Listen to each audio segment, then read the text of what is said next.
हाँ जी, battle of Plassey fought on 23 June 1757 in between Sirajudaulah, the Nawab of Bengal, versus British East India Company. इसमें जो सिराजुद्दौला था वो ब्रिटिश की जो भी एक्टिविटीज़, जो गतिविधियां थी उसके बारे में अच्छी तरह उसको पता था सिराजुद्दौला को।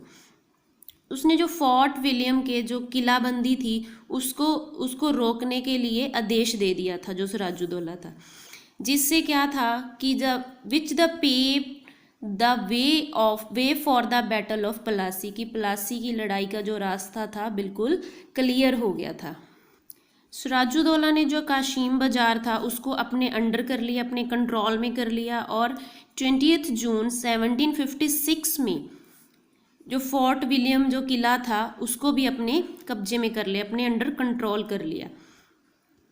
जब ये न्यूज़ मद्रास में पहुंच गई, उनको मिल गई कि हाँ भी जो फोर्ट विलियम किला है वो सिराजुद्दौला के अंडर आ गया, देन उसके जो ब्रिटिश कंपनी के जो रॉबर्ट क्लेव थे वो बहुत ही डिफ़िकल्टी से reach the Calcutta with much difficulties. जो क्लेव था he want to regain Fort William at any cost, वो जो फोर्ट विलियम को एनी कॉस्ट पे वापस लेना चाहता था। He use every possible means to bring about the downfall of Sirajuddaulah. जो रॉबर्ट क्लेव था उसने सिराजुद्दौला के खिलाफ प्लान बनाना शुरू कर दिया। उसने क्या किया कि he also insure the Mir Jafar that he would be nominated as the next nawab of Bengal. वो मीर जफर को अपने साथ मिलाना चाहता था, तो उसने लालच दिया कि नेक्स्ट बंगाल का जो नेक्स्ट नवाब होगा मैं उसको बना दूंगा, मीर जफर को बना दिया जाएगा। The war become inevitable due to changing the circumstance. Both the side met at Plassey. Circumstance की वजह से थोड़ा सा जो वार का इन्वेंटेबल था वो चेंज हो गया था। बोथ साइड, जो दोनों साइड थी वो कहाँ आके मिली थी? पलासी में, 22 माइल्स अवे फ्रॉम मुर्शिदाबाद। इस बैटल में जो मीर जफर था उसने कोई हिस्सा नहीं लिया। Mir Jafar took no part in it. Only small portion of the Nawab's army fought bravely but lost to the British army. नवाब की जो कुछ ही सेना थी उसने बहुत ही ब्रेवली से लड़ाई लड़े, लेकिन जो ब्रिटिश आर्मी से हार गए। सिराजुद्दौला था जो was captured and later he was assassinated. British के द्वारा सिराजुद्दौला को पकड़ लिया गया और उसकी हत्या कर दी गई। ऐसे ही defeat by the British to Sirajuddaulah, British ने सिराजुद्दौला को डिफीट कर दिया, हरा दिया। देन बंगाल का जो नेक्स्ट नवाब था वो बना था मीर जफर, क्योंकि उसने ब्रिटिश ईस्ट इंडिया कंपनी का साथ दिया था, उसने सिराजुद्दौला का साथ नहीं दिया था, क्योंकि उसको लालच मिला था कि अगर वो सिराजुद्दौला को हरा देंगे, उसका साथ नहीं देगा तो उसको बंगाल का नेक्स्ट नवाब बना दिया जाएगा। This is the pic of battle of Plassey. Next is battle of Buxar. ये कब हुई थी? इन 22 अक्टूबर 1764 में। After the battle of Plassey Mir Bakhsh become a nawab of Bengal. Plassey की बैटल के बाद, पलासी की लड़ाई के बाद जो मीर जफर था वो नवाब बना था बंगाल का। During his tenure the treasury of Bengal had become the empty due to the excessive payment to the British. जब मीर जफर का टेन्यूर चल रहा था उसने क्या किया था कि जो बंगाल का जो पेमेंट थी, बंगाल की जो मेन पेमेंट थी उसको क्या किया था उसने ब्रिटिश को देना स्टार्ट कर दिया था, और बंगाल का जो खजाना था उसको बिल्कुल एम्प्टी मीन्स खाली कर दिया था। They were wide the spread revolt in Bengal against Mir Zafar.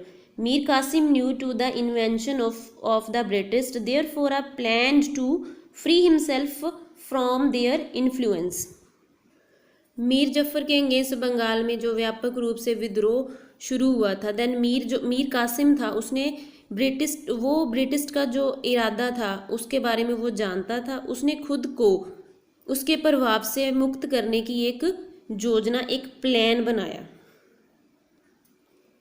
He shifted his capital from Murshidabad to Monghar. He repaired the fort and built a palace. He also raised an army on the line of the British and tried to put a check on the trade policy of British. उसने अपनी capital को shift कर दिया मुर्शिदाबाद से मोंगेर में। ही repaired fort और ही built the palace, उसने fort को रिपेयर करके उसको पैलेस बना दिया था। उसने ब्रिटिश की तरह उसकी आर्मी खड़ी कर ली थी, उसने अपनी एक आर्मी रेडी कर ली थी, आर्मी फोर्स। उस जो ब्रिटिश की पॉलिसी थी उन्हीं की लाइन पे चल के उसने उस आर्मी स्टार्ट कर ली थी। Put a check on the trade policy of, किसके लिए कि जो ब्रिटिश की पॉलिसी थी ट्रेडिंग के लिए, उसको चेक करने के लिए उसने क्या किया कि उनकी जो ट्रेड पॉलिसी थी उसके ऊपर जांच बैठानी शुरू कर दी थी। जो कंपनीज थी उनको ये चीज़ें, जो इसका डिसीजन था वो कुछ भी पसंद नहीं था।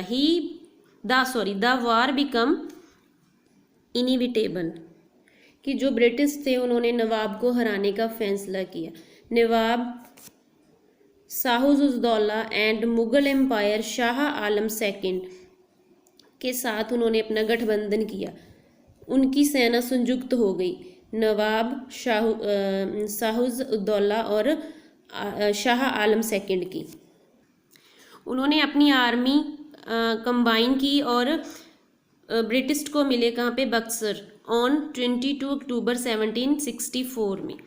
बक्सर की लड़ाई वहाँ पे हुई, कहाँ पे हुई थी, बक्सर में हुई थी जो लड़ाई। उसमें ब्रिटिश को मिले थे, कौन कौन मिले थे, Shuja-ud-Daulah and Mughal empire Shah Alam second.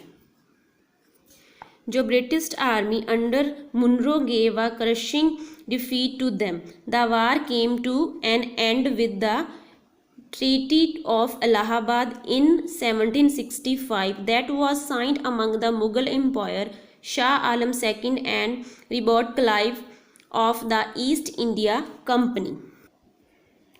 British army Munro को उकसाया और उन्हें एक करारी हार दी। इन 1765 में इलाहाबाद की संधि के साथ जो बक्सर की बैटल थी वो समाप्त हो गई थी, जिसमें मुगल सम्राट शाह आलम सेकंड और ईस्ट इंडिया कंपनी के रॉबर्ट क्लाइव ने के बीच एक संधि साइन हुई थी।